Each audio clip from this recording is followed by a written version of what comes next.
Welcome to the Student Ministry Podcast. This is episode 28, and I'm your host, Steve Cullum.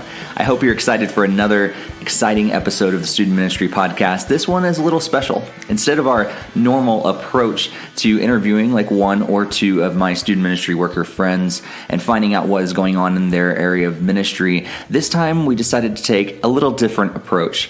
This time I'm going to be joined by my friends Nick Blevins, Tom Bump, David Madrin, and Tom Pounder. And those five of us were fortunate enough to not only attend the Orange Conference 2018, but we also were blogging for that same conference. And it's something that several of us have done for many years. And this year we decided to go ahead and join together in a combined podcast. So this is actually going to be released upon all five of our platforms for my podcast and all the other guys as well. And so if you have not checked out any of those guys' podcasts, make sure you do so. They're going to be plugging a little bit later in the episode, and I urge you to go ahead and subscribe to their podcast as well. But before we jump into that conversation, we do want to thank our sponsors. First up is WorkCamp NE, WorkCampne.com. If you are looking for a mission trip experience for your students, make sure you check this out. It's available for middle school and high school,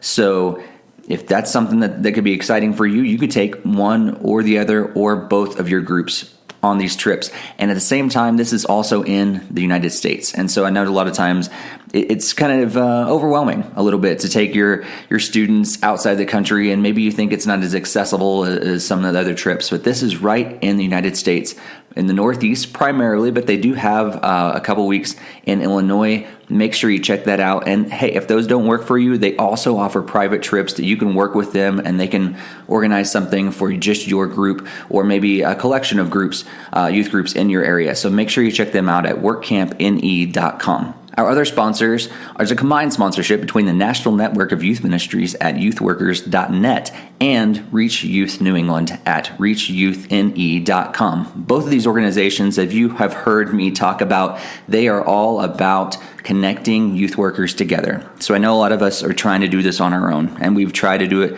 maybe for years, and you've realized it's really hard to do all this youth work on your own. Sometimes you need some people to lean upon, to share stories with, to encourage each other. That's what these organizations are all about. So if you're trying to do this all on your own, just stop doing it on your own. Lean upon the other youth workers in your area, and lean upon the National Network of Youth Ministries and Reach Youth New England to connect you with those other youth workers, and you will be glad you did. So thank you so much to WorkCamp NE, the National Network of Youth Ministries, and Reach Youth New England for sponsoring this episode of the Student Ministry Podcast. One last thing I want to remind you of before we get into this conversation is that I really appreciate your comments and your positive reviews and you sharing this with other people. So if you have not subscribed and you've not shared it with other people, and if you have not left a review on iTunes or Stitcher or Podbean or any of those other places, you've rated it with the appropriate amount of stars that it shows how much you feel about this podcast, make sure you do that, please. That just helps this podcast kind of rise to the top, and for other people to hear these amazing conversations that I have with other student ministry workers, and this conversation that we're going to have today with these other guys about the Orange Conference.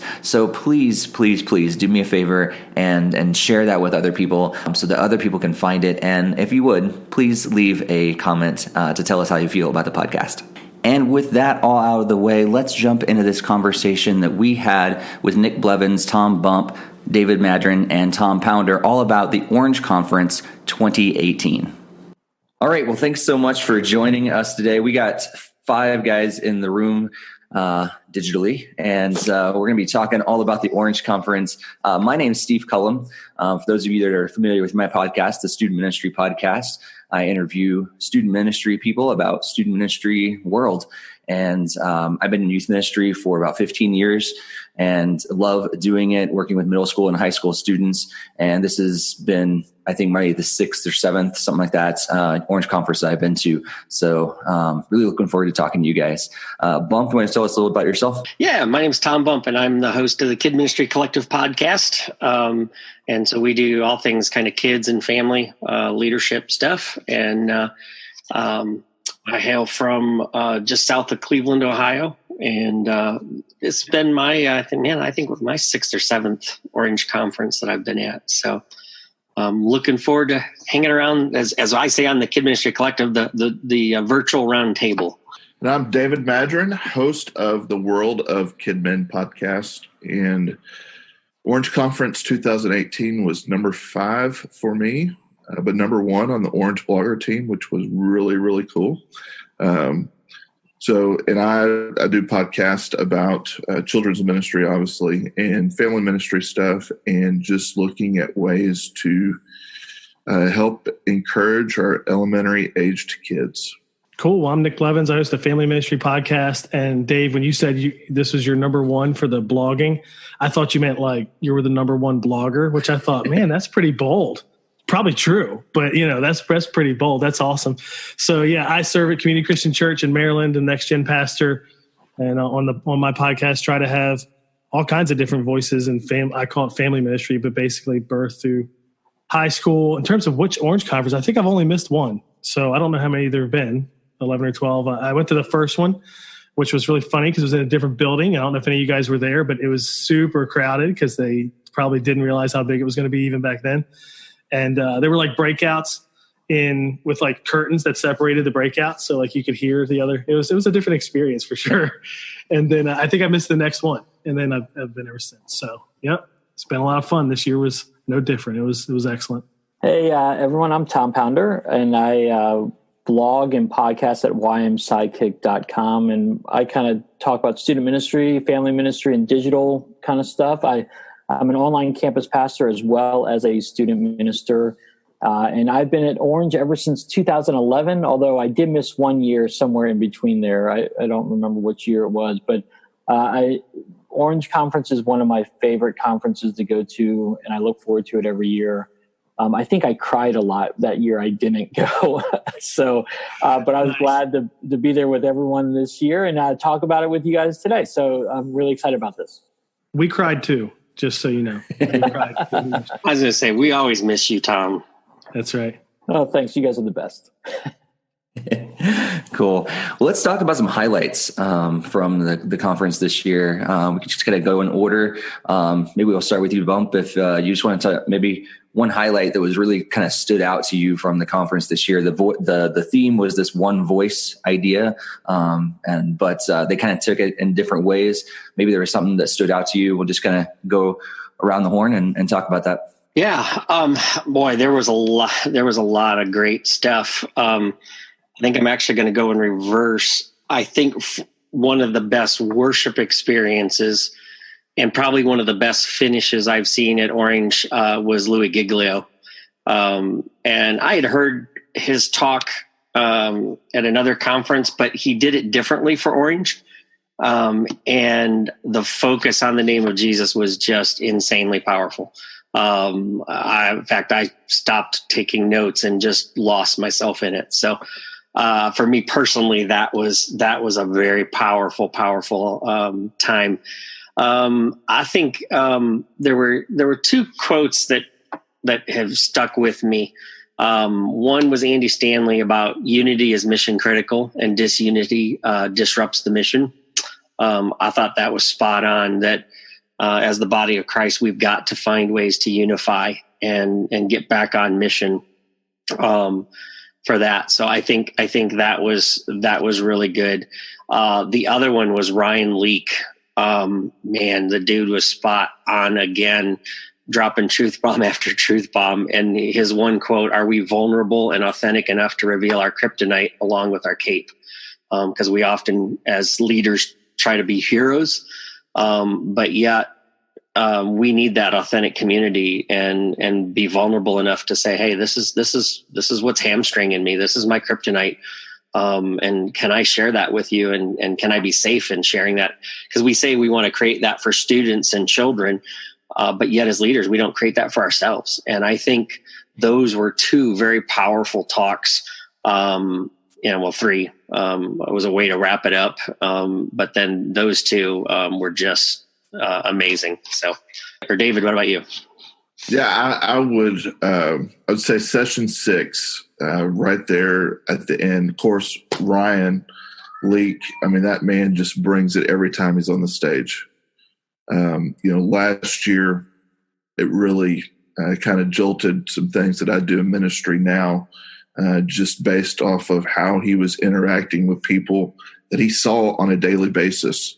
And then to bring the conversation more into ministry leaders and how we are, we're quick to help and want to help fix others and encourage people to that, but we really neglect ourselves.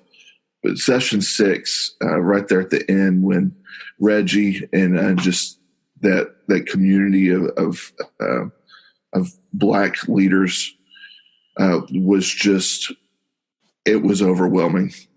It was just that good. I thought Dr. Bernice King last year was, I didn't think anything could top that. I mean, because it's Dr. Bernice King, but this year just seemed, it just seemed to be more impactful. And I love that Reggie is help leading this movement on behalf of white evangelicals, really to help unify communities and help unify the church as a whole by, just leaning in and wanting to be a part of the conversation and creating conversations. What about you, Nick? I would say that moment was definitely a highlight. I think it's one of my favorite moments the last couple years. And I think what makes it even more powerful is that I've seen enough to know how real it is for like Reggie, so it's not just something to talk about on stage. And obviously he got teared up this time and was emotional and all that.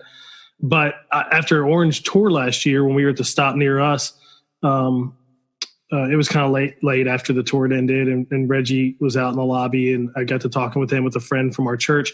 And I was saying how even at tour, there was that same kind of moment there. Was different how they did it, but thought they did a great job with that. And I was saying that I thought he did a great job with that. And his first response was, "Did you really think so? Like, what else could we do?" I mean, just totally humble. Like, man, he is driving he's a driving force for racial unity more than many leaders we know in the church world.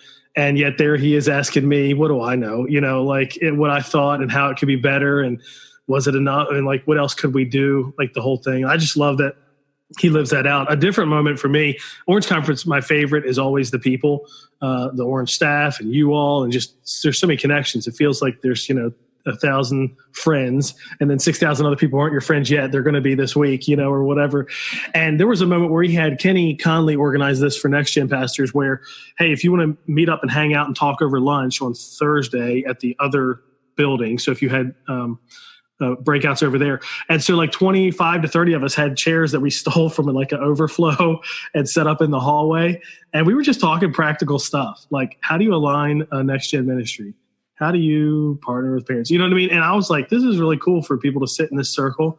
And of course, the volunteers and Orange staff were like, hey, can you all clean this up? Like, we got breakouts starting in 15 minutes and you're blocking the hallway. But anyway, that was a lot of fun. It's just cool to connect with new people and hear some ideas. Like, there were some great leaders in that circle who are doing amazing things. We talked about marriage ministry and a couple of the churches and what they're doing. So that was a highlight for me for sure. Yeah, for me, it was that time on Thursday night where John Acuff and Reggie Joyner personally invited me over to an after party, and we got to party all night long. I'm kidding. That in my dream that happened. On my dream Thursday night that happened. What was your Thursday night dream? Which was the highlight? I get it. No. But personally, for me, I love how many different voices Orange brings to share with us. I mean, I know our theme was one voice, but so many different people from different perspectives and different backgrounds getting to share with us. That is what really I look forward to, because you never know who's going to come out. I mean, obviously they have a speaker list and everything, but I mean, again, the fact that we had Jen Hatmaker come and share with us this year. In the past, we've had other people share with us, how we had Louis share with us this year. It's just great that they bring different voices, different perspectives, but all the same theme, and all about, again, this year was about working together, and we can do more together. And I just loved hearing every session, whether it was a breakout or was a main session, just a different voice saying the same thing from their different perspectives. I thought that was fantastic. Yeah, I love that. I mean, that's what we're kind of doing here, coming together on one voice. And I always love hearing from people that I've never heard of at an Orange Conference. I feel like last year it probably was Ryan Leak. I hadn't heard about him until then, and I was blown away. Like you guys have said, just like, wow, this guy's some amazing wisdom and great content. And I was looking forward to hearing him this year. And so I think we get both, the well-known people that we know are really good, but then we get to hear new voices that are, it's just speaking some amazing wisdom into this thing as well, and all coming around and seeing different people, old friends and making new friends is always a great thing. But I think probably the biggest highlight for me, I'll go back to what you said, Bump. I think the focus around Jesus was just so awesome. I think we started out well when Andy Stanley spoke, I think the Tuesday or Wednesday morning. That was a really cool moment. And then it ended on an even more powerful moment just around the name of Jesus. And I think that's probably one of the biggest things that always, that stuck out to me throughout the whole thing. If we could just come around the name of Christ and proclaim him above every other name, all those disagreements and arguments and everything should fall to the wayside when we just elevate the name of Christ. And I think that was a really, really cool focus for us to just bring it back to him above everything else. So did you, maybe I'm hoping that you guys had at least one idea. I'm sure you probably had 20 different ideas, things that really stood out to you that you wanted to walk away with. Bump, was there maybe one idea that rose to the top that you're like, yeah, this is my big takeaway from this year? Ooh, wow. As I was thinking about that question, I was like, wow, how am I going to find one? So I'm going to cheat because I gotta say that there's two things that I looked at. One was that really struck me as far as we talk about together we can do more, and one of the burdens I have is for families in our church. And really, we talk a lot about partnering with parents, but most of us will admit we're not doing a good job of it. And I notice a lot of cynicism towards parents, that, well, they don't care, they're too busy, they don't want to make time. And I think that's carrying over, and that's limiting what we can do. And I just realized that, it's got to start with me and my attitude. And when I was in John Acuff's breakout about kids and technology, I mean, he brought some stuff that I was like, I'd heard some of this around in different blogs and stuff, but it really rattled my cage to think, wow, we have really got to help parents be prepared for some of this stuff because they're so vulnerable right now and they don't know. And so I think we have a great responsibility to come together with a voice that's loud and clear to say, parents, we truly are for you and we want to help you. And so we're going to do some talking and we're going to do a lot of listening, because that's one of the things I heard from the main stage, just like with racial reconciliation. We need to listen more. We need to listen and then we need to respond. And so with kids, realizing that we're, John Acuff said, we're straddling that next generation that's really the last generation to remember what it's like to not have the internet. I mean, I was like, wow, this is, that's crazy to think that the generation that's birthed now, they're not going to have a clue that the internet never existed. And so how do we help parents? How do we engage them to help them help their kids? And so I felt like, a takeaway for me was to say, okay, I need to get a strategic plan. I need to start asking questions of parents and how I can better listen to them.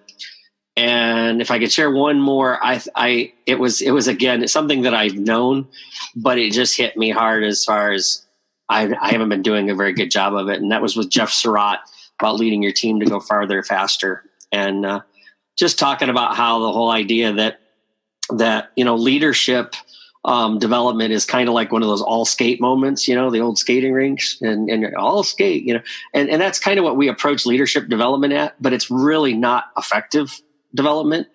And it really does take the model that Jesus took of finding that 12 and then finding that 3 and really truly investing in them. And so I came away with the desire to really get a good solid plan down on paper that I'm going to work and work hard at developing my 12, developing my 3, so that I've got a good, strong leadership team. And that we really are communicating that we're about equipping the saints to do the work of the ministry. So, David, how about you? What was your 1, maybe 2 takeaways? I am a huge Jeff Henderson fan and have been for a number of years now, and I love what they are doing at Gwinnett Church. So I sat in on his breakout on Thursday, talking about just being for your community, and they have really modeled that whole 4 initiative so well. I mean, to the point to where, as a multi-site church, Gwinnett Church now has a multi-site campus of their own. So that speaks so well of what they're doing right at Gwinnett Church, and they are, they're making people feel like they belong before they believe. And Jeff has said that numerous times. And so for me, in the role as our church's outreach guy and local missions guy, it's really just trying to dive in a little bit more to what practices perhaps Gwinnett Church is doing that could translate over to what any church could do to just help the health of the church and to get out in the community more and to bring some presence and awareness to our churches. So that was, the notes I took, just all go back to, what can I do as our church's outreach guy to bring more focus, to bring more folks into the fold, meet them where they're at, build some relationships with them, and give them opportunity to feel like they belong before they believe. What do you think, Nick? I would say there's definitely a bunch of ideas. I try to, when I keep notes in main sessions or breakouts, I try to write action items separately too sometimes. So there's ideas, but then there's no, I definitely got to go do that one. One I thought about was in that conversation I mentioned with Next Gen Leaders in the middle of lunch there.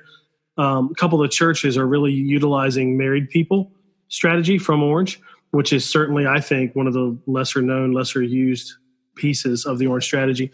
And up until now, I would say probably it's been fine that we haven't leaned into there, because I'm just a big believer that when you partner with parents, you got to start with the most important things, and then you add things on as you can. And for different size churches, I think it looks different too. I don't think a church of one size needs to do everything. And you know what I mean? I think it's just different. But I feel like we're at the point where we could lean in there. And what I liked about it is, married people using what they give you, you could either implement a version that is going to take a good bit of your time. You could do live events, right? And you bring married couples in and do the live event and, prepare that whole thing. And that would be great. But then there's also the version where you're just equipping them with some of the content and ideas, and it's kind of go do it on your own. And you'll probably get different levels of effectiveness. But that's one thing I walked away with, was we could certainly start doing more there.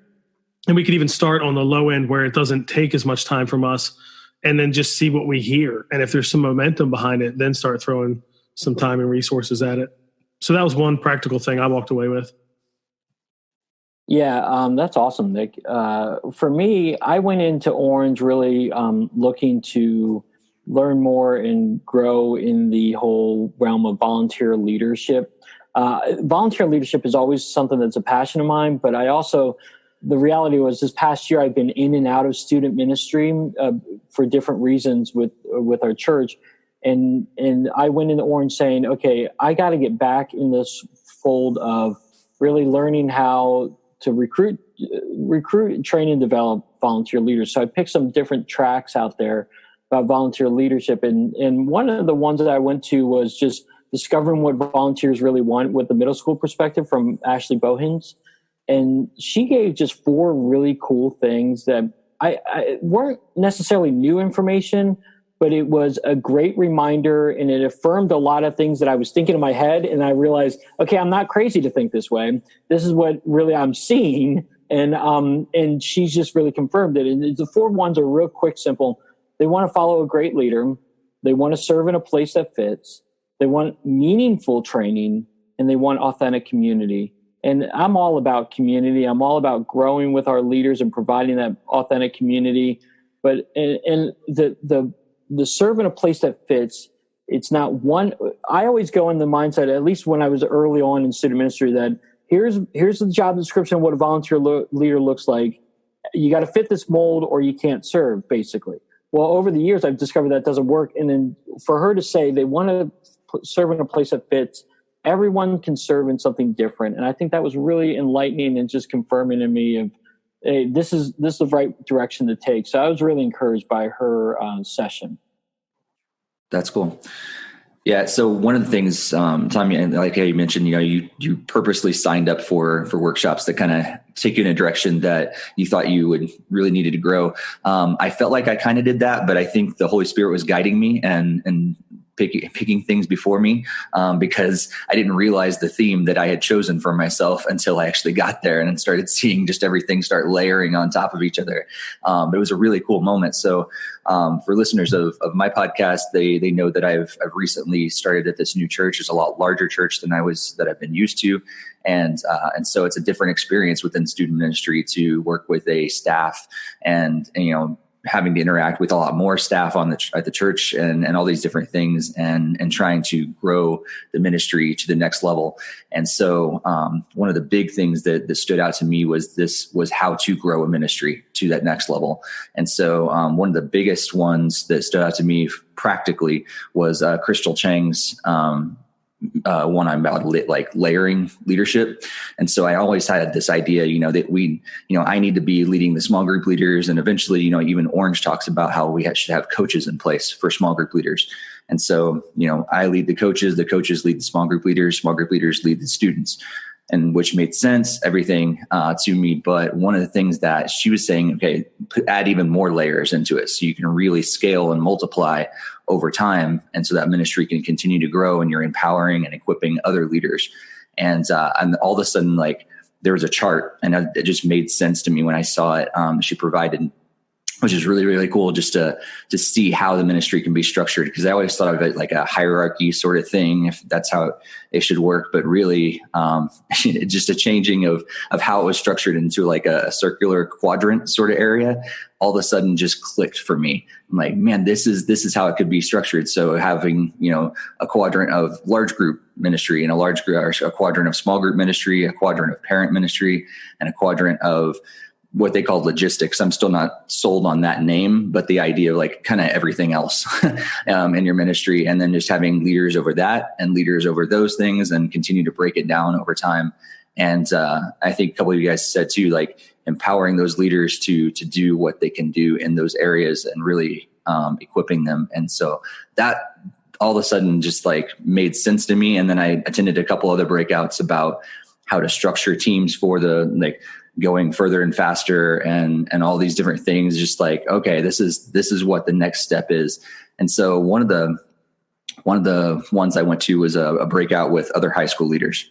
And it was more a discussion kind of based thing. And one of the questions they ask is, what's something you need to stop doing? And all of a sudden, just the Holy Spirit laid it on my heart. I was like, I know exactly what I need to stop doing.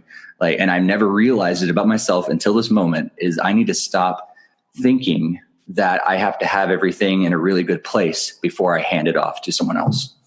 And like, as soon as I realized that about myself, I was like, that's how I can take the ministry to the next level, is when I start empowering people before I figure it all out, is I bring them on and then we build together. And that was like one of those big, realization moments. Like, oh my gosh, I can't believe I didn't realize that about myself until this moment. But yeah, I think it's just about, how do I grow the ministry, or how does God grow the ministry through me, and how to structure things and how to empower people for the long haul. So I'd love to see the notes from that breakout of you said of Crystal and Yeah, I was thinking the same thing. I just made a note. I want those. Yep, and she actually shared them, which was really cool. So I could nice. each pass on that email to you guys, and I'm going to see. I'm going to ask her and see if it's okay if I kind of share it out there on our blog as well, because it's a really cool structure. Yeah, I think the You Lead Day. Obviously, I think all of us were there, and the whole focus on the volunteer structures and how to really, truly equip. And a lot of us are scared. I mean, I think a lot of leaders, especially in smaller churches, we get a little nervous about the whole idea of equipping volunteers because we're afraid that somebody's going to do it better than we are going to do it. Or they're not going to do it the exact same way we're going to do it. And I loved that thought, Steve, because that was something that Jeff Surratt, I think, talked about. Sounds like we were in similar focus breakout kind of things. Cause he talked about, handpicking your team. I love his line. Jesus didn't use sign-up sheets, to recruit. That's great. He didn't walk around Jerusalem passing out, "Hey, do you want to be one of my disciples? Sign up now." He makes me laugh so hard. Man, he is awesome. Like, he's just hilarious. Yeah. So wise. But I loved his thing about making leadership development a team sport. I love sports. And so that whole idea of identifying, developing and deploying other leaders. And that's kind of what you were saying, that those surfaces, those levels. And I think that's really good. How did you all like the You Lead Day? Speaking of that, because I thought that was great too. There's a whole new approach where it's kind of like it's all about volunteers, and mostly they built on each other. And I know they had way more people attend You Lead Day this year than in the past. And it makes sense too, because it's like, volunteers, that's probably the number one felt need. What did you all think about that? Or was there something that stood out from that day for you? Yeah, I think it was really good as well, and I think it was cool to take that approach. I loved seeing more people because I've always thought, like in the past before I started attending the pre-conference kind of stuff, is that there needs to be more here, like, which is weird because you sometimes feel like you're drinking from the fire hose already, but there are some other things that they have maybe I don't know, left out or weren't able to touch in the regular conference. Again, I love the You Lead Day because it just provides you with a little bit of a little bit more instruction and encouragement before you do. Again, the breakouts that happen during the Orange Conference is fantastic, but this just gives you an extra added source of knowledge. And again, they usually pick some really good topics to be offering. And again, I got a ton of stuff out of it, and it was just great to connect. And again, because the crowds are a little bit smaller, you're able to talk with the presenter a little bit easier. And that was something I really enjoyed as well. I also like, one of my favorite things about You Lead Day is it's not as many people. So the hallways are less crowded. It's always fun to come back on Thursday when it's like 7,500 people. And it's like, whoa. I thought it was crowded yesterday. And now it's like, I can't even move. Yeah, it went from like 2,500 to almost 8,000 people, all doing the orange shuffle in those hallways. It was like, man, you better love people. I'm talking about one voice. I think we were almost one body, especially the day that it rained, because it drove us all inside. So. Yeah, and you know what? That was a cool thing though. You know what? It showed how Orange was even ready for the details. I got to give them props. There were people out there ready by the doors with ponchos to help alleviate, and so I was one of those, man, I pushed my way across. I grabbed one of those ponchos, I threw it over my head, and I was running out down the bridge alongside the building because I was not going to shuffle with those other 8,000 people. Did you push somebody in the water? That's what I'm thinking. I can picture you get out of here. Well, we were all wet enough. I mean, it wouldn't have mattered. You wouldn't have noticed the difference. But I gotta give a shout out to the Rethink team for even being prepared for a day like that, because they were ready. They had them at all the doors, and that was impressive. But yeah, I love You Lead Day. I think a lot of people don't take advantage of, but I liked how you could go to a KidMin, a student ministry, and you were in some ways you were getting the same content, because I was watching and I'm like, man, is somebody, or one of you guys in the room, because you're tweeting out the same stuff I'm tweeting. So it was the same outlines, but everybody had different communicators and a different focus. And I loved that for people that way volunteers that were there and other leaders that were there could really get some good content and to really think through some good takeaways to go home and say, okay, how can I make over my volunteer structure? What do I need to think about? And am I really executing it when I get home? So I loved it.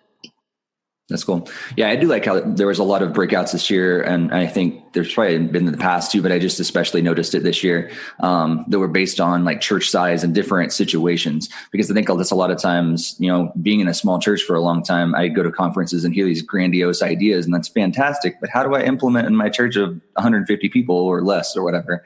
And so it's cool to have some structure like built around like, okay, this is how it works at this scale, and this is how it works at this different scale.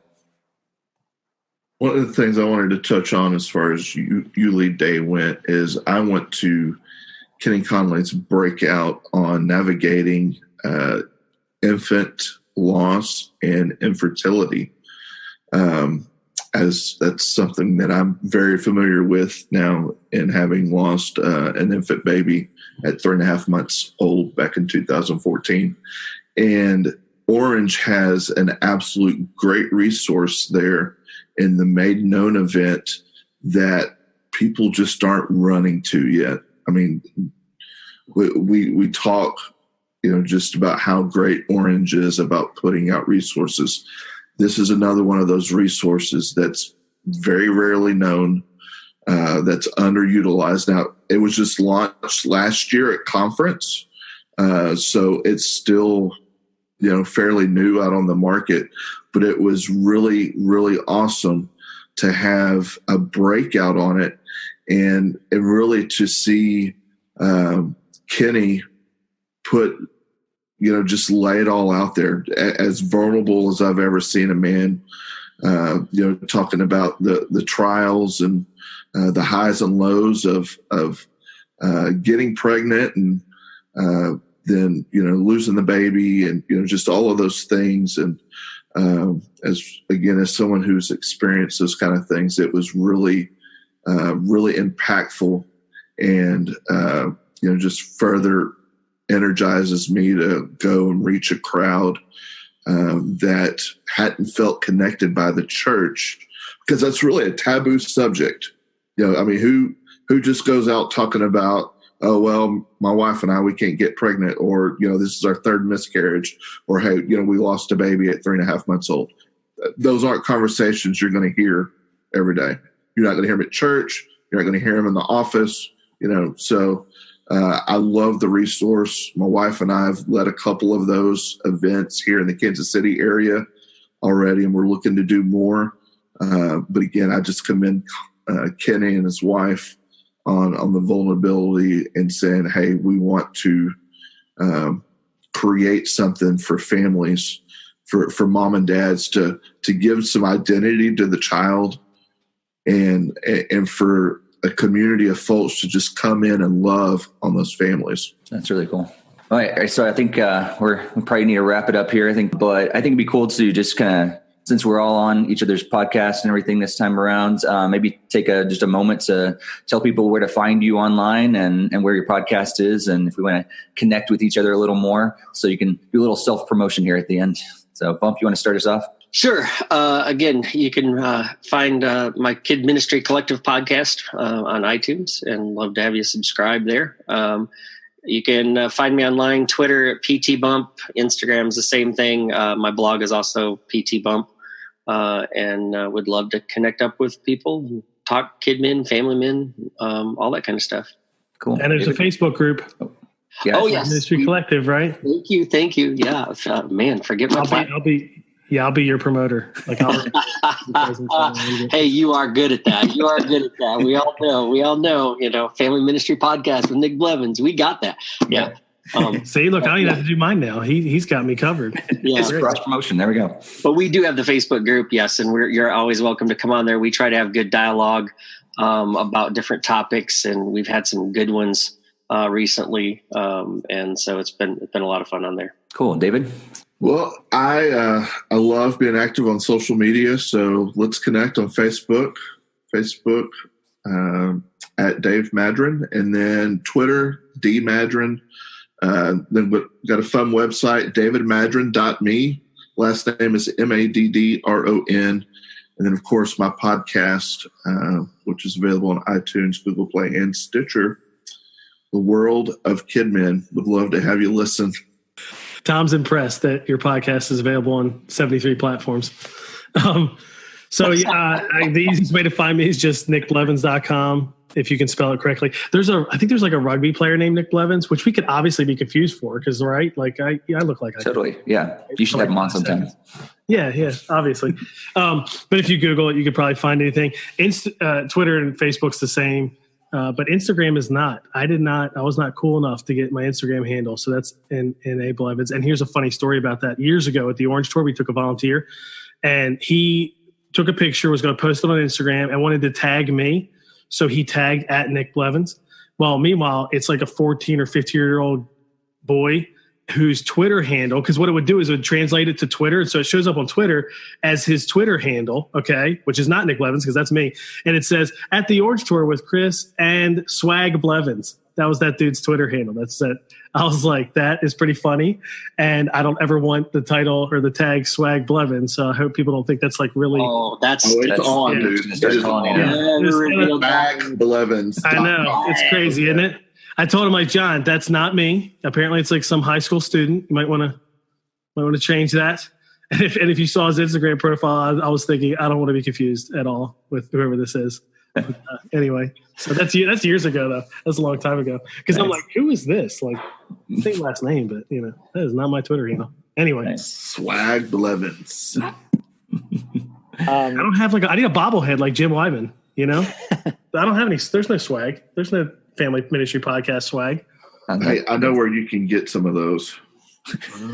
Nice. The businessman. You say that's a call out to all the listeners. Like if you start creating Nick some swag for his podcast for everybody. Like, see, that's what's going to happen. Somebody's going to reply. Like, and then what happens is how many people buy it? Nobody cares about.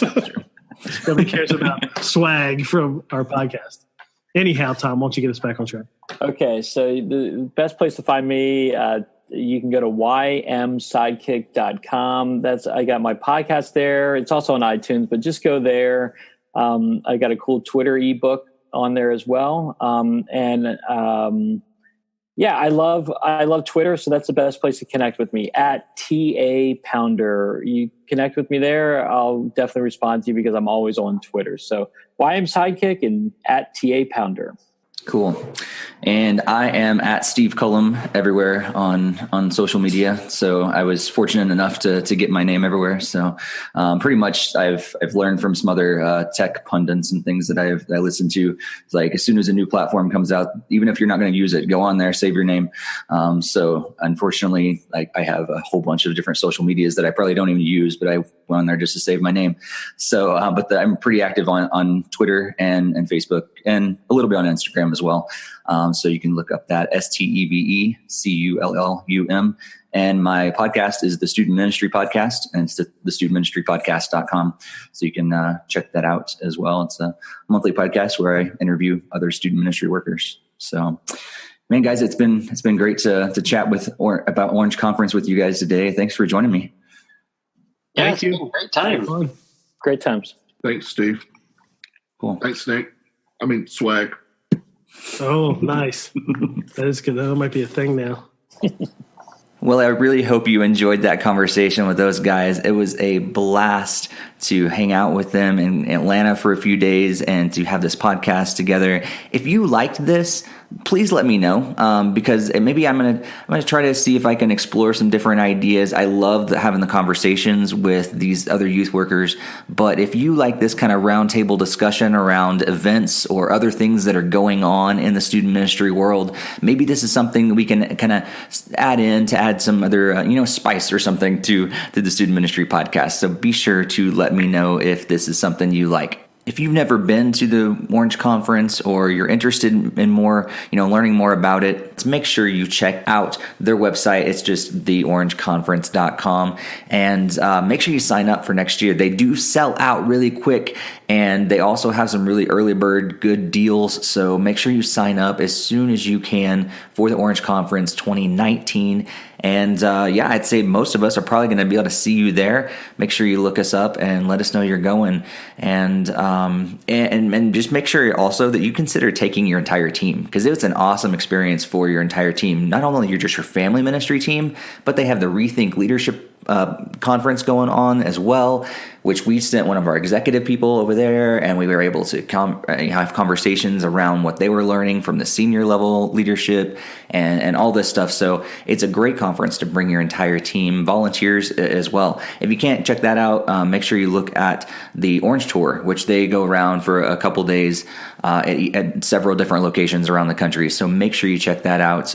We're just so grateful that the Orange Conference brings us down there to allow us to blog for them and also record this podcast talking all about the conference this year. I'm sure all of us are going to be posting a lot more on our blogs over the next several days and weeks as well about some different things that we learned. So make sure you check out all these guys' websites and their blogs as well as their podcasts. Make sure you subscribe to them.